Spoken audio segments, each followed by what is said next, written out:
अहो शांत व्हा बरं. हे ना सोसायटीतल्या लोकांना काही त्रास होऊ देणार नाही. अहो सोसायटीतल्या लोकांना त्रास होतोय ना, पण आता हे पत्रकार असे अचानक सोसायटीत येतील हे आम्हालाही नव्हतं माहिती. अहो अगं तुझ्या नवऱ्यानी हे असं कृत्य केलंय म्हणल्यावर ते येणारच. मिस योजना ह्यांचं जे काही स्टेटमेंट आहे ते स्टेटमेंट अगदी तुम्ही ठामपणे सर्व लोकांपर्यंत मांडत आहात, जे की चुकीचं असू शकतं आणि ते चुकीचंच आहे. पण माझी बाजू काय आहे हे कधी कोणी समजून घेण्याचा प्रयत्न केलेला आहे का? अहो मी माझी बाजू आतापर्यंत मांडलेली नाहीये, पण गरज पडल्यानंतर मी माझी बाजू नक्कीच मांडेल. हे बघा मिस्टर कर्णिक, पण किमान एवढं तरी सांगा की तुमच्यावर एवढा गंभीर आरोप केलाय त्यावर तुमचं मत काय? हे बघा मला एवढं सांगायचं आहे आता, हे जे काही बोलले आहेत ते पूर्णतः खोटं आहे. मी काहीही केलेलं नाहीये आणि आतापर्यंत मी स्त्रियांचा जो सन्मान करत आलेलो आहे, मिस योजना यांचा सुद्धा मी कायम सन्मान करत आलेलो आहे. आता त्या असं का बोलतात मला काहीच माहिती नाहीये. हां, आता हा त्यांचा स्ट्रगलिंग पिरियड आहे, त्याच्यामध्ये मग लक्ष वेधून घेण्याकरता ते असं काही करत असतील तर मला माहिती नाहीये त्याबद्दल. कलिग्सच्या व्यतिरिक्त आम्हा दोघांमध्ये कधीच कुठलाही संबंध नाही आहे. बस मला एवढं सांगायचं आहे. Thank you so much.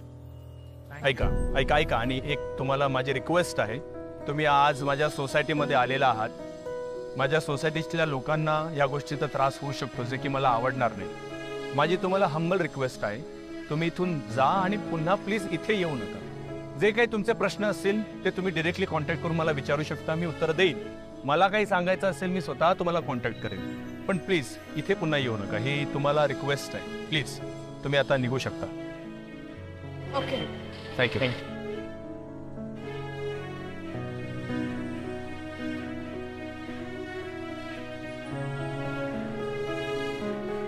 नंदू, आपण नंतर जाऊया, आपल्याला आधी घरी जावं लागेल.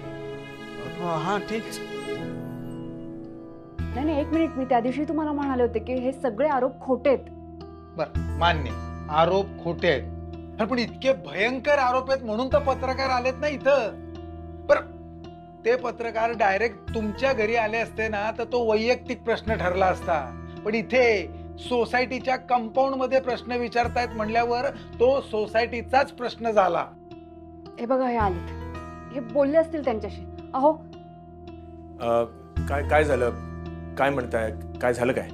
अरे राघव, तुझ्या ह्या प्रकरणामुळे आम्हाला किती त्रास होतोय तुला काही कळतंय का? हो हो कळतंय मला.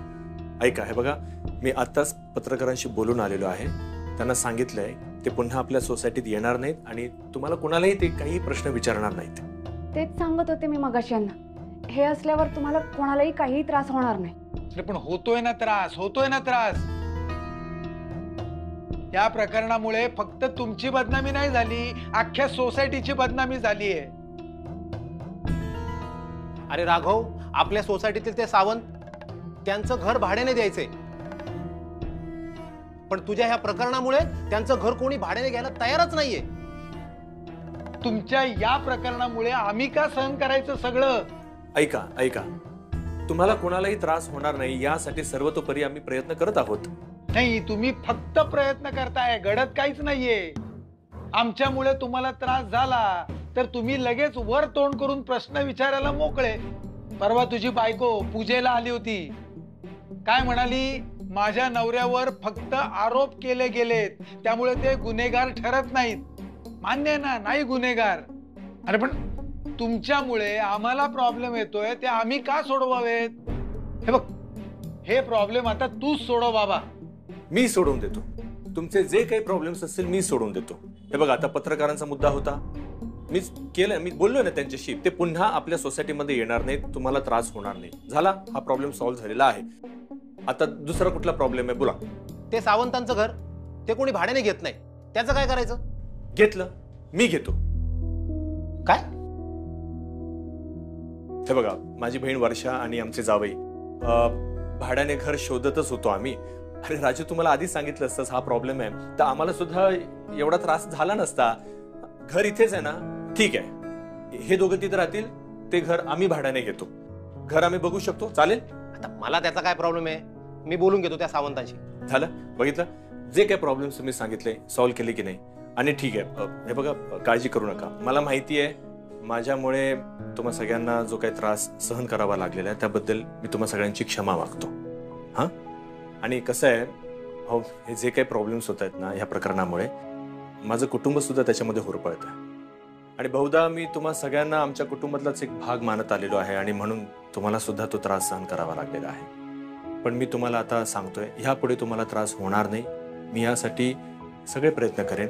अगदीच गरज पडली तर मी ह्या लोकांवर कारवाई करायला सुद्धा मागे पुढे बघणार नाही. हे बघ रे बाबा, लवकरात लवकर तुझ्या या प्रकरणाचा निकाल लागू दे म्हणजे कोणालाच काही त्रास होणार नाही. चल रे राजू.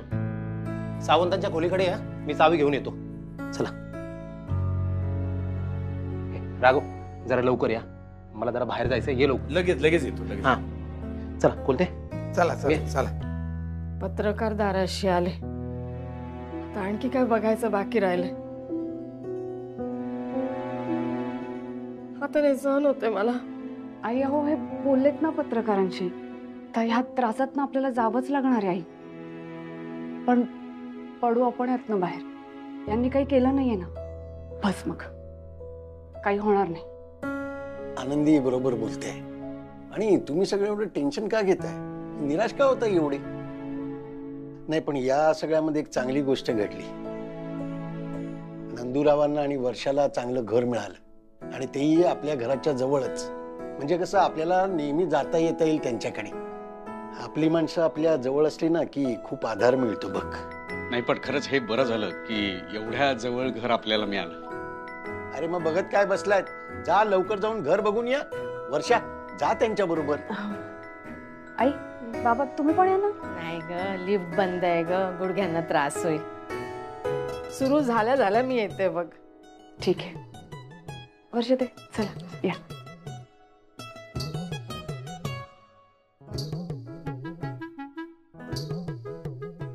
आई येतो. हो बाळा, ये. ये राघव. हे बघ हा रूम आहे, बघून घ्या. आत बघूया. हा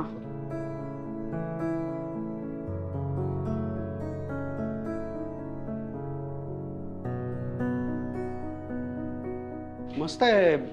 झाडलं की राहिलं मोकळे. हा, पण सामान काहीच नाहीये. अरे बरेच दिवस बंद होती खोली. हा, पण काहीतरी असायला हवं होतं ना. अहो पण आपण बाबांसाठी घर बघत होतो, तिथे कुठे होतं सामान?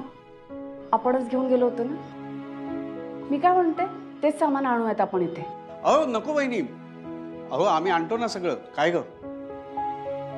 हा नंदू, तुला आठवतंय मी तुला म्हटलं होतं की तो सोफा असा ओढून घेतला की त्याच्यावर छान पाय पसरून बसता येतं आणि मग मस्त आरामात टीव्ही बघता येतो. तर आपण तो सोफा घेऊया काय नवीन घरात? घेऊया की.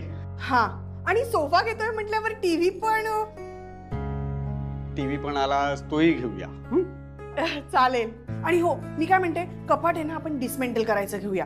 काय आपल्या दोघांचे फार कपडे नाही आहेत, फार काही मोठं कपाट नको आपल्याला.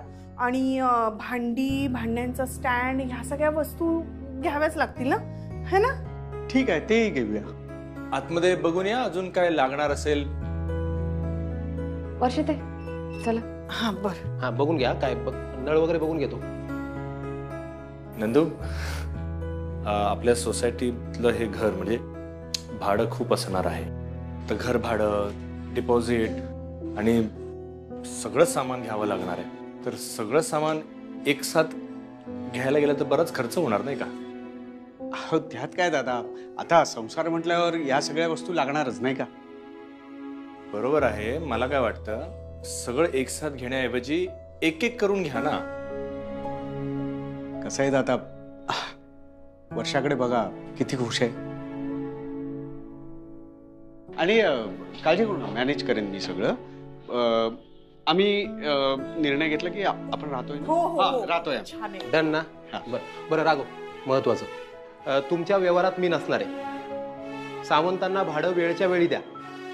आणि सावंत भाडं आणि डिपॉझिट कमी करणार नाही. चालेल ना तुम्हाला? चल, मी सांगतो सावंतला. एक मिनिट. राजू दादा, जरा म्हणजे मोठा निर्णय ना हा, मला जरा बोलायचं होतं. अहो हा राजू, एक 5 मिनिटं देतोस? पण लवकर ठरवा, मला पण बाहेर जायचंय. लगेच लगेच. लवकर. काय झालं? म्हणजे खरं तर माफ करा, आम्हाला दोघांनाही ना एक गोष्ट जाणून घ्यायची होती तुमच्या दोघांकडून. तुम्ही एवढा मोठा निर्णय घेताय, घर सोडून आलाय, इथे राहणार आहात. म्हणजे असं नाहीये ना ते की वाद झाला म्हणून तुम्ही इथे आपल्या घरी 4-5 दिवसांसाठी आलात, डोकं शांत झालं, पुन्हा तुम्ही तुमच्या घरी गेलात. असं नाहीये. तुम्ही खूप टोकाची गोष्ट करायला निघालात आज. आणि नंदूदादा, तुम्ही 40 वर्षापासून तुमच्या आईंसोबत राहताय. मावशींनाही वाईट वाटलं असणार ना या गोष्टीचं. आम्हाला दोघांनाही जाणून घ्यायचं होतं नेमकं काय घडलं की तुम्ही घर सोडून आलाय तिथे. वहिनी, दादा, तुम्हाला सांगितलंय आम्ही. नाही नाही, नेमकं नाही सांगितलंय पण तुम्ही.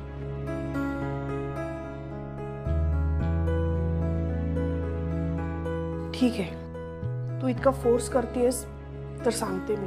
खरं तर मला हे सांगायचं नव्हतं, पण ऐक आनंदी, आम्ही दादाला भेटायला इकडे येत होतो तेव्हा टीव्हीवर दादाची ती न्यूज दाखवत होते. ती न्यूज पाहून रसिका वहिनी टोमणे मारायला लागल्या आणि दादाला काही बाई बोलायला लागल्या. नंदूने आधी सांगितलं नव्हतं की आम्ही तुम्हाला भेटायला येतोय म्हणून. रसिकाताईंनी विचारल्यावर त्यांनी खरं काय ते सांगितलं. मग त्या आणखीनच चिडल्या.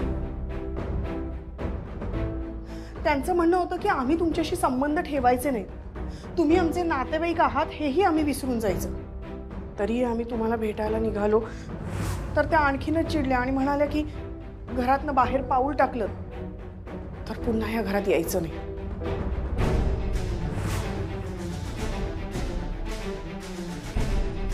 एवढं सगळं होऊनही आम्ही इथे यायला निघालो. मग आई म्हणाल्या की तुम्ही जा. आम्हाला वाटलं की आई आमच्या बाजूनी आहे, पण त्यांचं म्हणणं होतं की नंदूने मला माहेरी सोडावं आणि घरी परत जावं.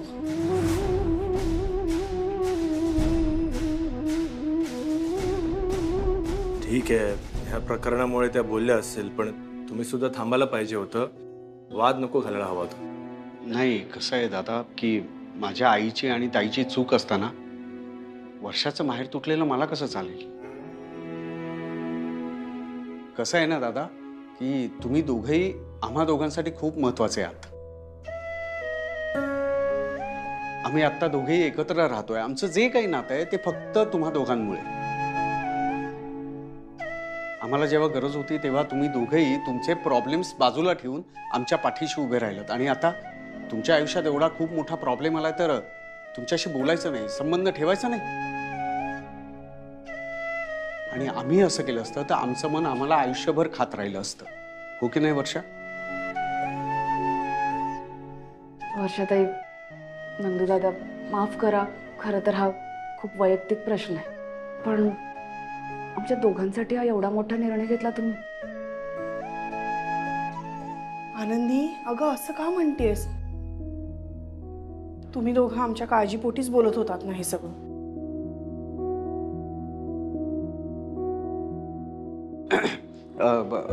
दादा, आमचं ठरलंय इथेच राहायचं म्हणून. ते त्यांना. ठीक आहे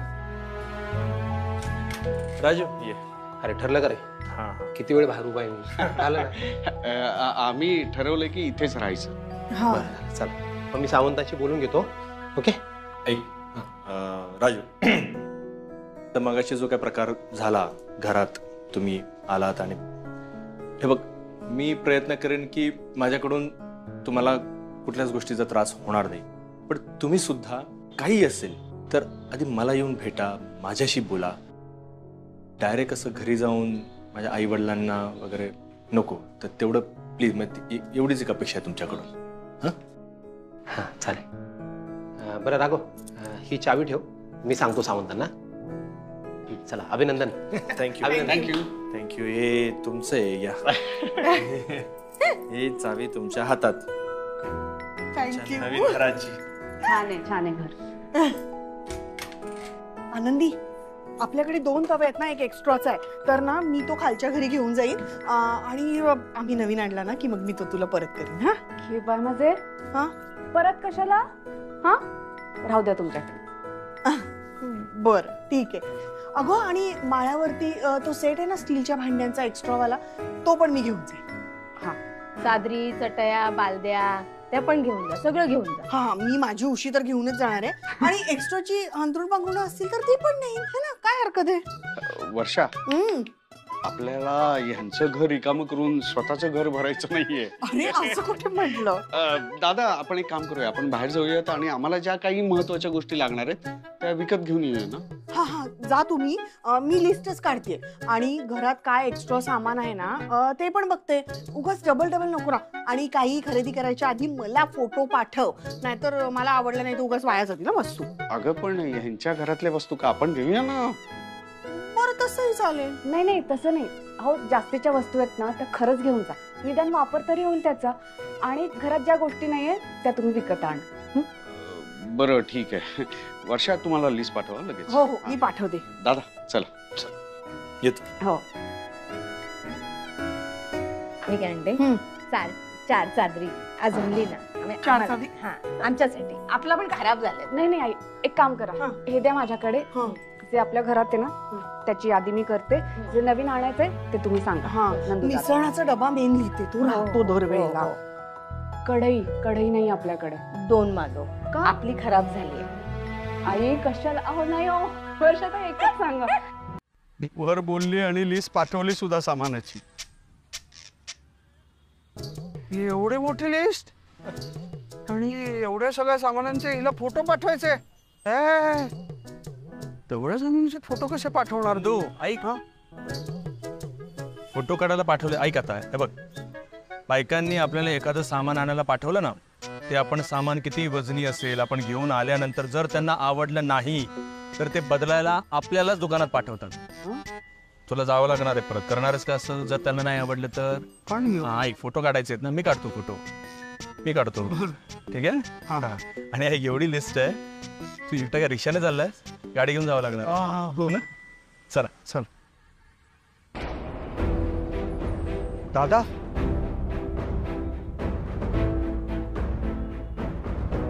काय झालं?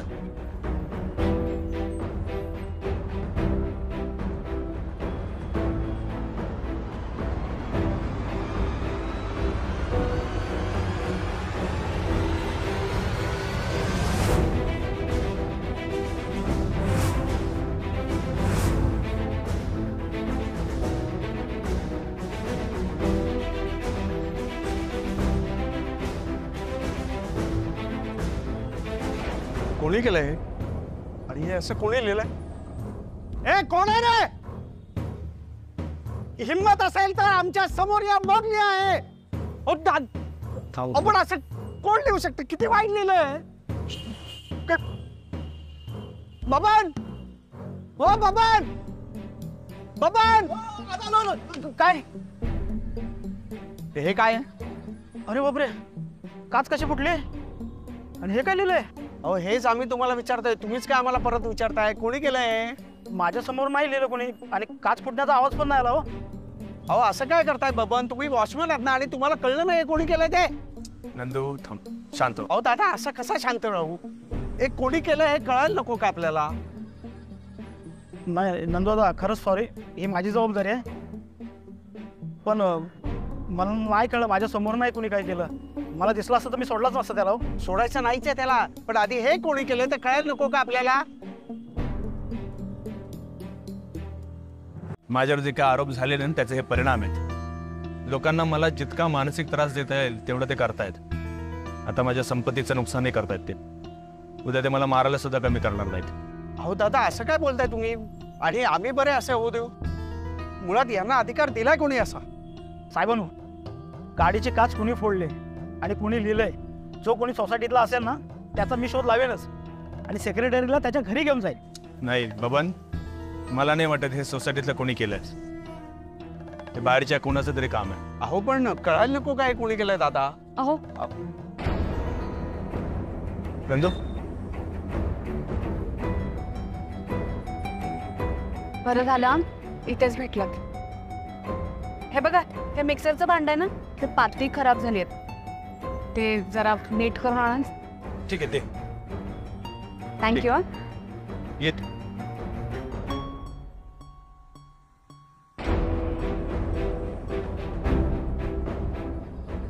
काय झालं? अहो हे बघा, आता मार्केटमध्ये जाताय तुम्ही, कोणी काही बोललं ना लक्ष नका देऊ, आणि कोणालाही काही स्पष्टीकरण देण्याची गरज नाही. नंदू दादा तुम्ही आहात ना यांच्यासोबत? हो आहे, मी लक्ष ठेवतो.